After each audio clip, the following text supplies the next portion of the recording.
Welcome, Danksters, to this week's episode of Intoxicating Justice Drug True Crime Stories from thedailydank.com. I'm your host, Brian Brown, coming at you straight from the source of the dankest cannabis content and jaw-dropping crime stories. Buckle up, because today we're heading back to a time and place where paradise and chaos collided. Miami in the 1980s. Now, this wasn't the Miami of palm trees and postcard sunsets. Oh no, this was the gritty, raw Miami where the sidewalks were often blood-soaked, the stacks of drug money were sky-high, and a constant, vicious power struggle was the norm. We're diving into the outrageous world of the Cocaine Cowboys, the audacious drug traffickers who turned Miami into both a battleground and a playground for billions of dollars in cocaine. And stick around, because I have a personal story to share that's a little too close to this episode's theme. Trust me, you don't want to miss it. Before we jump into the neon haze of Miami's past, remember to visit thedailydank.com for all your cannabis culture needs. We've got news, laughs, and some killer giveaways for you. All right, let's get into it. Now let's go back, way back. The year is 1980, and Miami is the destination everyone wants to be. Tourists flock to its pristine beaches, luxurious hotels, and nightlife that's buzzing with energy. It looked like the perfect paradise, but trust me, it was anything but. Beneath the surface, this sun-soaked city was spiraling into pure chaos.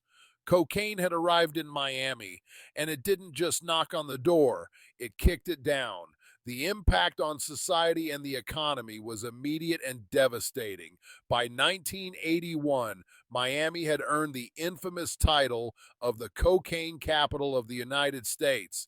And get this, over 70% of the country's cocaine supply was passing through its shores. That's right, folks. Miami was the epicenter of America's white powder obsession.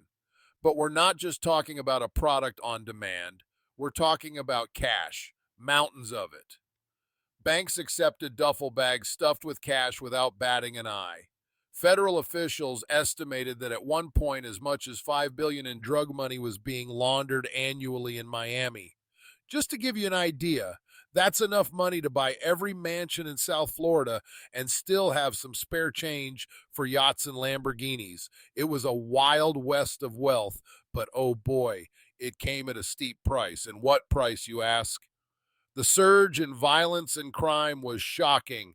Miami's murder rate skyrocketed, with over 600 homicides in 1981 alone. Many of these were tied directly to cartel rivalries. Once peaceful public spaces turned into grisly crime scenes, and the city's sunny, vibrant image was forever marred by bloodstains. These events left Miami a city drenched in fear and violence, a far cry from its vacation destination reputation. So when you picture Miami of the 80s, don't think about palm trees and postcard sunsets. Think blood-soaked sidewalks and duffel bags filled to the brim with drug money.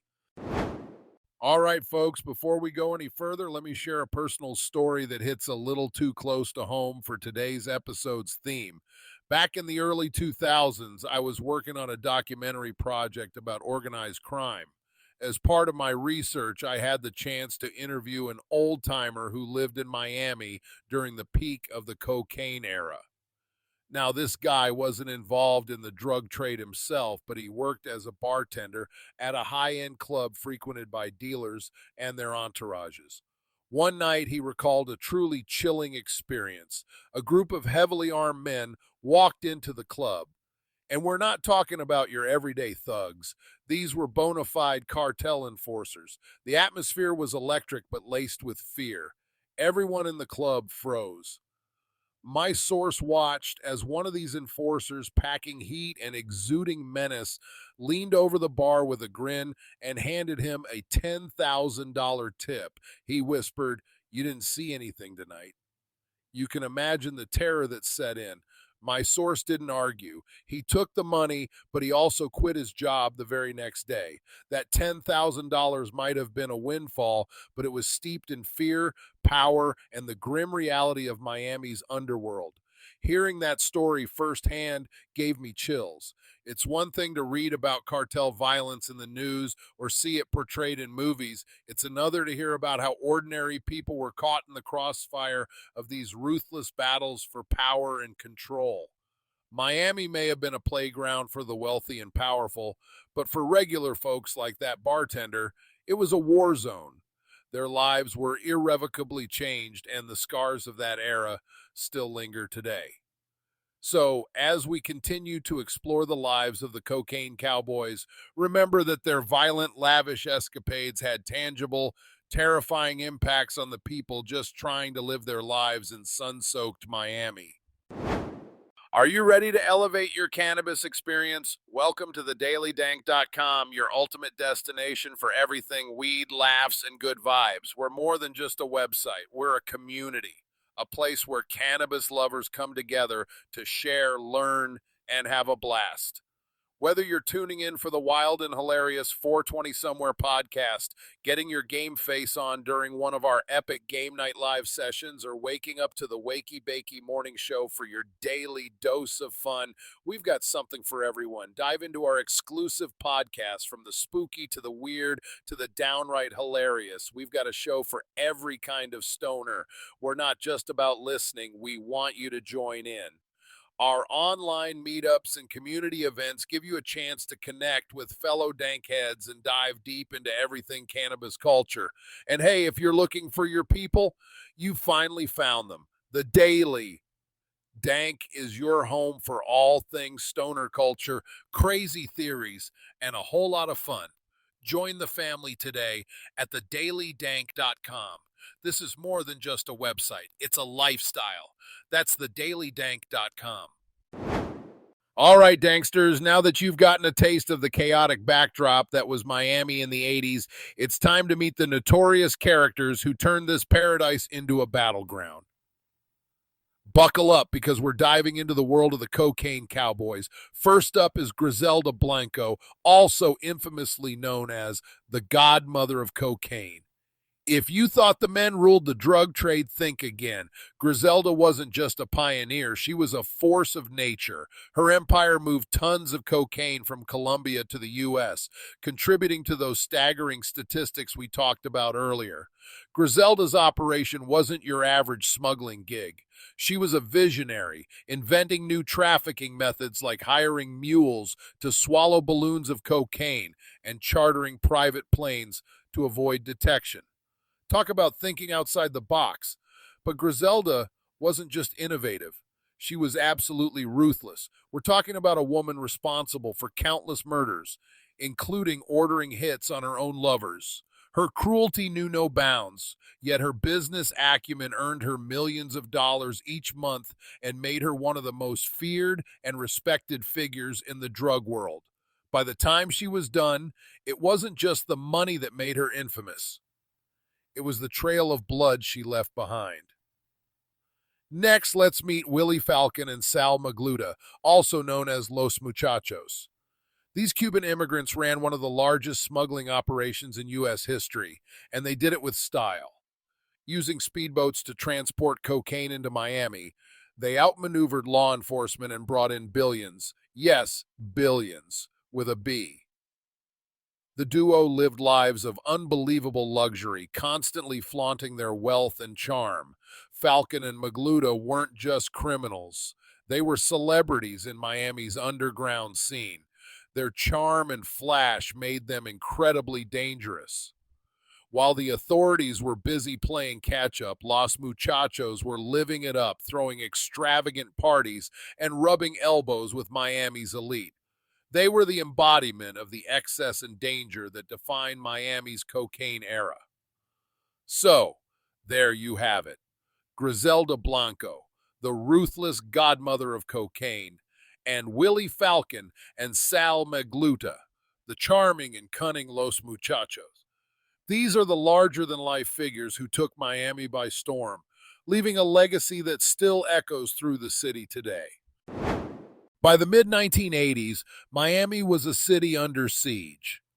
The cartel violence that had simmered beneath the surface finally erupted into broad daylight. It wasn't just the back alleys and hidden corners anymore. Shootouts were happening in the open, right on the streets. One of the most notorious events of this era was the Dadeland Mall massacre in 1979.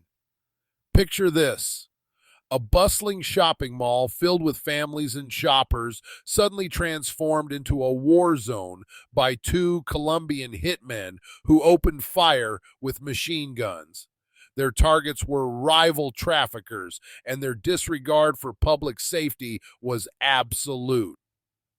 The attack sent shockwaves through the community, turning a place of everyday life into a scene of terror. But the violence didn't stop there. The constant fear of being caught in the crossfire became a daily reality for Miami's residents. Public spaces, once considered safe, were now fraught with danger. The cartel's audacity had reached a point where they operated with almost complete impunity. And it wasn't just the public that felt the heat. Miami's police department was deeply compromised. Corruption had infiltrated the force, with some officers moonlighting as cartel bodyguards or accepting bribes to look the other way. It became increasingly difficult to know who to trust. Law enforcement faced challenges that seemed insurmountable. Federal agencies like the DEA and the U.S. Coast Guard were struggling to keep up with the cartel's inventive smuggling tactics. There were so many shipments being intercepted that storage facilities were overflowing with confiscated cocaine. It was a never ending game of cat and mouse, and for a while, it seemed like the cartels were always one step ahead. Then, in the late 1980s, things began to change. Task forces were created specifically to combat the cartels, and cooperation between international agencies improved dramatically. High profile arrests started to make headlines, sending a clear message that the era of impunity was coming to an end. By the early 1990s, Miami began to shed its infamous Scarface image. The streets were slowly reclaiming a sense of normalcy, though the scars of the cocaine era were still visible. It took years of effort and coordination, but eventually the tide turned against the traffickers. Miami's story is a powerful reminder of how communities can rise above the chaos, but also of the deep, lingering impacts of such a tumultuous time. It's a chapter in history that underscores the resilience of the city and its people. Up next, we're going to reflect on the broader lessons we can learn from the Cocaine Cowboys and their reign over Miami. Stay tuned. Welcome to the Healing Center, located at 1400 Needles Highway in the heart of Needles, California, right off the iconic Route 66, and just a stone's throw from the breathtaking Colorado River. But that's not all. Prepare yourself for the ninth wonder of the world, the legendary Wall of Flower. With over 60 brands and strains of top-tier cannabis, you'll be in flower paradise. At the Healing Center, we don't just have the best selection, we offer the lowest prices around. We're proud to be known as the #1 cannabis superstore in all the land, offering the best service, the best deals, and a shopping experience like no other. So why wait? Come check out the world-famous Healing Center for yourself and see what all the buzz is about. For the latest scoop and hottest deals, head over to thedailydank.com and stay in the know. The Healing Center, where quality meets affordability. Your cannabis journey starts here. All right, Danksters, let's tie all of this madness together and see what lessons we can draw from the saga of the Cocaine Cowboys. This isn't just a wild crime story, it's a cautionary tale filled with reflections on unchecked greed, power, and their devastating impacts. When we look at the rise and fall of the Cocaine Cowboys, we see the severe consequences of a society driven by greed and corruption. These individuals weren't just drug traffickers, they became symbols of excess, violence, and the darker side of human ambition. Miami in the 1980s was a living, breathing example of what happens when greed goes unchecked and power is grabbed at any cost. The consequences of their actions on Miami's communities were profound. Entire neighborhoods were destabilized by violence. Ordinary people found themselves living in fear, caught between ruthless cartels and a corrupt system. The social fabric of the city was torn apart, and it wasn't just the direct victims of crime who suffered. The reputation of Miami as a city took a massive hit, and the toll on its residents was felt for decades. So, what critical lessons can we take away from this era? First, the importance of addressing greed and corruption. Allowing these forces to spiral out of control can lead to societal chaos faster than you'd think. Second, the fight against drugs isn't just about law enforcement. It's about addressing the root causes. Social and economic factors play a significant role in driving the drug trade and must be tackled to make lasting change. Finally, we need to understand how deeply crime can influence culture. The Cocaine Cowboys didn't just smuggle drugs, they helped shape the aesthetic of an entire decade. The flashy lifestyles, the lavish spending, and the normalization of extreme violence left an indelible mark on Miami and beyond.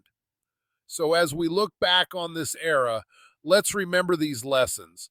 And if you're fascinated by stories like this, head over to thedailydank.com. We've got more true crime deep dives, cannabis news, and plenty of laughs to keep you entertained and informed. That's it for this section, folks. Stick around for our outro. This is one episode you don't want to miss wrapping up. All right, Danksters, we've had quite the journey today. From Miami's sun-soaked but blood-stained beaches to the larger-than-life figures who ruled its underworld, we've covered the dramatic rise and fall of the Cocaine Cowboys. We talked about the shocking transformation of Miami in the 1980s, the sheer audacity and brutality of the drug traffickers like Griselda, Blanco, and Los Muchachos, the terror they inflicted on everyday folks, and the eventual crackdown by law enforcement that helped reclaim the city. But beyond the wild stories, we dived into some heavy lessons about the human cost of greed and corruption and the far-reaching impacts of crime on communities. I hope this episode gave you chills, thrills, and some serious food for thought. Before we wrap up, don't forget to subscribe to the podcast, leave a review, and share this episode with all your true crime-loving friends out there. And of course, for the dankest stories on the web, head over to thedailydank.com. They've got everything from cannabis news to true crime deep dives, all delivered with a twist of humor and insight. Thanks for tuning in to Intoxicating Justice, drug true crime stories from thedailydank.com. This has been your host, Brian Brown, reminding you to stay curious, stay safe, and stay tuned. Until next time.